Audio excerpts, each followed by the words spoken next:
आज हम बात करने वाले हैं एक बहुत ही गहरे और प्रैक्टिकल दर्शन के बारे में, बुद्ध दर्शन। ये दर्शन सिर्फ सोचने के लिए नहीं है, बल्कि ज़िंदगी में कैसे जीना है ये भी हमें सिखाता है। बुद्धिज़्म की शुरुआत हुई थी सिद्धार्थ गौतम से, जो बाद में बुद्ध के नाम से जाने गए। उनका जन्म 563 BCE में लुम्बिनी, नेपाल में हुआ था। एक अमीर राजकुमार थे, पर उन्होंने दुनिया की सच्चाई देखी और डिसाइड किया कि वो दुख का समाधान ढूंढेंगे। तो आपको ये बात याद रखनी है कि उनका लाइफ का मेन मोटिव क्या था, दुख का समाधान ढूंढ लेना। ठीक है, आगे बढ़ते हैं। उनकी जीवन की कहानी यानी कि लाइफ स्टोरी को थोड़ा सा इंट्रोड्यूस करते हैं यहाँ पर कि सिद्धार्थ एक राजमहल में पले बड़े, हर सुख सुविधा से घिरे हुए। लेकिन जब उन्होंने पहली बार, अब आप खुद सोचिए कि अगर आप लाइफ टाइम या लाइफ के शुरुआती 10 से 15-20 साल सिर्फ घर में रहें, आप बाहर कहीं ना जाए, ना स्कूल, ना खेलें, ना कुछ, तो आपको पता नहीं होगा कि दुनिया में और भी लोग होते हैं। आपको लगेगा जितने भी लोग हैं आपके घर में बस उतने ही हैं। और उस समय तो फ़ोन का कोई कॉन्सेप्ट भी नहीं था ना, कि आपके माइंड में एक आइडिया है कि नहीं फ़ोन तो है, फ़ोन से सारी दुनिया दिख जाती है, भले आप घर पर रहो। तो ये बात उस सदी की है, अभी की नहीं है। तो हमें उस सदी में जाकर कनेक्ट करना होगा कि वो राजमहल में रहते थे, सारी सुख सुविधाओं से घिरे हुए थे, तो इसलिए उन्हें आम ज़िंदगी के बारे में ज़्यादा चीज़ें नहीं पता थी। या फिर कुछ ऐसे टर्म्स कि जीवन में बुढ़ापा भी होता है, फिर उसके बाद डेथ भी होती है, ये सारे कॉन्सेप्ट्स उन तक इंट्रोड्यूस अभी तक नहीं किए गए थे।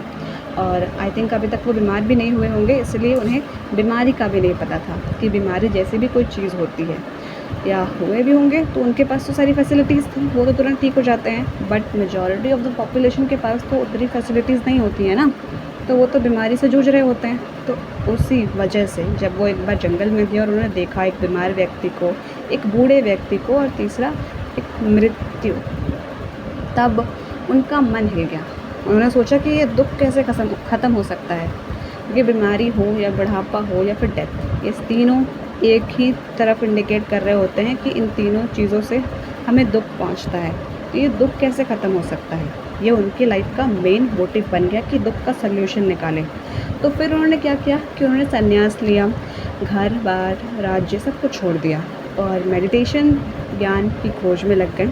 7 साल की तपस्या के बाद उन्हें बोधि वृक्ष, जो कि गया में है, अगर आप बिहार से हैं तो आपको पता होगा, ये तो आप ज़रूर ऐसे आपने जूनियर क्लासेस में या फिर इंटरनेट पर, अब तो आपको पता ही होगा इस वृक्ष के बारे में। नहीं पता है तो कोई बात नहीं, अभी हमने जान लिया, इस बात से खुश होइए कि बोधगया में यह वृक्ष है।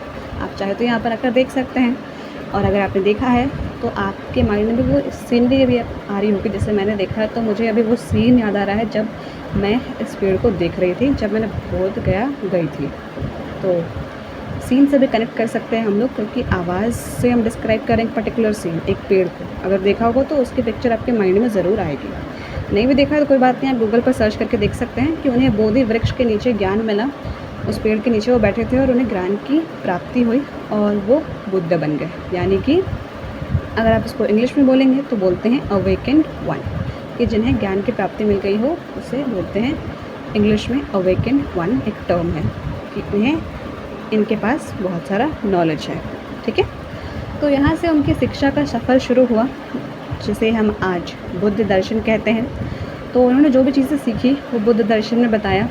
सबसे पहले तो ये समझ लेते हैं कि बुद्ध दर्शन का मेन प्रिंसिपल क्या है, यानी कि मुख्य तत्व क्या है। ये 4 आर्य सत्यों से मिलकर बना है। ये हमने लास्ट वीडियो में भी जब शॉर्ट में डिस्कशन किया था तब देखा था कि जीवन में दुख है, और दुख का कारण क्या है, हमारे डिज़ायर्स, हमारी इच्छा। सिंपल, आपकी अगर जितनी इच्छाएँ हैं उतनी ज़्यादा आप दुखी होंगे, और दुख का अंत है आप अपने डिज़ायर्स को ख़त्म कर दें। और या फिर दुख से मुक्ति के लिए एक ही मार्ग है, अष्टांगिक मार्ग। अब ये अष्टांगिक मार्ग क्या है वो भी हम लोग आज की ही वीडियो में समझेंगे। सो अगर आपने ये 4 तथ्यों को समझ लिया कि दुख है जीवन में, दुख क्यों है, डिज़ायर्स यानी कि इच्छाओं की वजह से, आप अपनी इच्छाएं हटा दें अपने लाइफ से, आप बिल्कुल अच्छे रहेंगे। या अगर आप एक और तरीका अपनाना चाहते हैं इन इच्छाओं को हटाने के लिए, वो है अष्टांगिक मार्ग। तो आपने कोई ज़िद की कि आजकल तो आई थिंक सबसे ट्रेंडी ज़िद यही है कि मुझे एप्पल का फ़ोन चाहिए, आईफ़ोन चाहिए। तो आपको नहीं मिला तो आप दुख हो गए। आपका एक डिज़ायर था कि आपको एप्पल का ही फ़ोन चाहिए, वो डिज़ायर था, वो नीड नहीं थी। अच्छी बात है, अगर आप फाइनेंशियली उतने स्टेबल हैं तो आप आराम से लीजिए, कोई दिक्कत की बात नहीं है।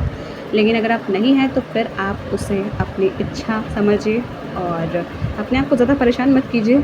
अगर आपके पास पैसे हैं तो ले लीजिए, होंगे तब ले लीजिएगा। अभी अपने आप को उस चीज़ से लेकर परेशान मत कीजिए कि मुझे जस्ट चाहिए ही चाहिए, क्योंकि उससे सिर्फ आप दुखी होंगे, परेशान होंगे।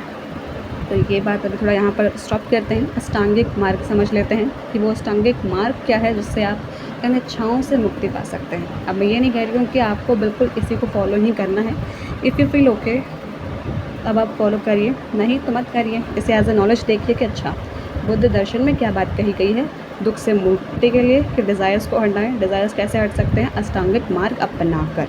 तो वो क्या है? 8 चीज़ें। अष्टांगिक वर्ड से ही पता चल रहा है 8 चीज़ें हैं। 8 चीज़ें आपको फॉलो करनी होगी अपनी लाइफ में। पहला है आपका राइट व्यू, सच्चाई को समझना, यानी कि साम्यक दृष्टि। फिर दूसरा है साम्यक संकल्प, राइट इंटेंशन, सही इरादे रखना। तीसरा है साम्यक वाणी, सत्य और शांतिपूर्ण बात करना। चौथा है साम्यक कर्म, राइट एक्शन, अच्छे काम करना। पांचवा है साम्यक आजीवन, राइट लिवलीहुड, यानी कि सही ज़रिए ढूंढना अपने इनकम को अर्न करने के लिए। छठा है साम्यक व्यायाम, यानी कि राइट एफर्ट, मेहनत और लगन करना। आप जो भी काम कर रहे हैं उसको एफर्ट से करिए, ईमानदारी से करिए। फिर सातवां है राइट माइंडफुलनेस, जिसे साम्यक स्मृति भी कहते हैं, कि अपनी सोच और काम पर ध्यान दीजिए। आठवां यानी आखिरी है राइट कंसंट्रेशन, मेडिटेशन या फिर फोकस से कोई भी काम आप कर रहे हैं। इनफैक्ट अभी आप ये ऑडियो सुन रहे हैं इस फिलॉसफी से रिलेटेड, तो आप अपना ध्यान इस समय सिर्फ यहाँ रखिए, तो आप बोलेंगे कि हाँ आप फोकस में हैं। तो इसी को मेडिटेशन भी कहते हैं। अगर आपको मेडिटेशन करना नहीं आता है तो आप ये टिप फॉलो कर सकते हैं कि आप जो भी काम करते हैं उसको इतने फोकस से करिए कि आसपास की चीज़ें थोड़ी देर के लिए आप भूल जाएं और उस काम में बिल्कुल मग्न होकर करें। तो उसको मेडिटेशन भी कहते हैं। और ये एक चेकलिस्ट है, अगर आप चाहें तो आप इन चीज़ों को 8 चीज़ों को फॉलो कर सकते हैं अपनी लाइफ में। अब आगे बढ़ते हैं कि बुद्ध फिलॉसफी की फ़ीचर्स क्या हैं, स्पेशल फ़ीचर्स क्या हैं, विशेषताएं क्या हैं। ये एक प्रैक्टिकल फ़िलॉसफी है, ऐसा नहीं है कि बस थ्योरी पढ़ लिया, जो कि अब तक हमने मेजॉरिटी ऑफ द फिलॉसफी में यही पढ़ा है, थ्योरीज बहुत सारी चीज़ें। लेकिन ये कुछ ऐसी चीज़ें हैं कि आप चाहें तो आप अप्लाई कर सकते हैं। और यहाँ पर गॉड को main central idea of this philosophy नहीं प्रोजेक्ट किया गया है। तो आपको इस बात का खास ध्यान रखना है कि यहाँ पर ईश्वर के एग्जिस्टेंस को सेंट्रल नहीं बनाया गया है। मेजॉरिटी क्या बात हुई है कि ध्यान, दुख और मुक्ति पर बात हुई है कि आप अपनी लाइफ में दुख कैसे हटा सकते हैं। दुख हटाने के तरीके होते हैं ध्यान से काम करें, एक ये भी तरीका होता है माइंडफुलनेस या फोकस या मेडिटेशन। और फिर अगर आप ऐसा करेंगे तो आप मुक्त हो जाएंगे। क्यों? क्योंकि आप ध्यान से काम कर रहे हैं, आपका माइंड कहीं ना कहीं बिज़ी है, तो ओवर थिंकिंग का टाइम ज़्यादा मिलेगा नहीं और आप खुश रहेंगे कि हाँ चलो मैं काम तो कर रहा हूँ या कर रही हूँ, कहीं ना कहीं अच्छी चीज़ें तो हो रही हैं लाइफ में। और क्या है खासियत कि यहाँ पर मिडिल पाथ है, मध्यम मार्ग है, कि बहुत ज़्यादा इंटेलिजेंस नहीं है ना बहुत ज़्यादा तपस्या है। बैलेंस चाहिए लाइफ में खूबसूरती से जीने के लिए, कि आप ये चीज़ें करें, आप आराम से खुशी खुशी जीवन जी सकते हैं। और बुद्ध दर्शन का योगदान क्या है, कंट्रीब्यूशन टू फिलॉसफी क्या है, कि फ़िलॉसफी में क्या योगदान दिया गया है, कि जीवन में दुख और सुख का एनालिसिस कीजिए, मोरल और एथिकल लाइफ की इम्पोर्टेंस समझिए कि आपका इंटेंशन प्योर होना चाहिए, आप ईमानदारी से काम करने चाहिए और आप अपनी तरफ से अपना बेस्ट करें। लाइफ को जो करना होगा वो करेगा, एटलीस्ट आप तो खुश रहेंगे ना कि हाँ मैंने अपनी तरफ से बेस्ट किया, उस बात की तो आपको दुख नहीं होगा। और फिलॉसफी को साइंटिफिक और रेशनल नज़रिए से समझा हमने। तो I think this was all about this philosophy और this was about this video to.